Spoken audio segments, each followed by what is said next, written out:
הסבר על דוחות חשבוניות במערכת אישורית זהב.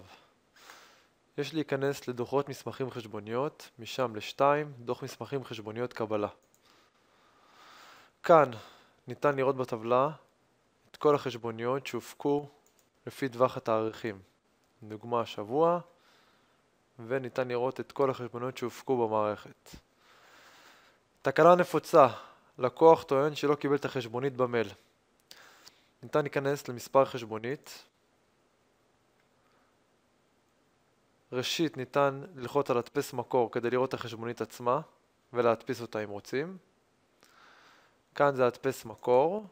אפשרות שנייה זה העתק נאמן למקור. יכולות להיווצר מקרים שהלקוח טוען שהוא לא קיבל את החשבונית למייל. אם לדוגמה זה נכנס לו לספאם או שהוא טעה בהקלדה של הכתובת מייל. מקרים נפוצים שקורים.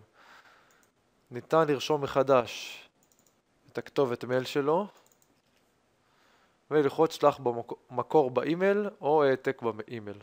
לדוגמה שלח מקור באימייל, לחכות כמה שניות, מסמך נשלח בדואר.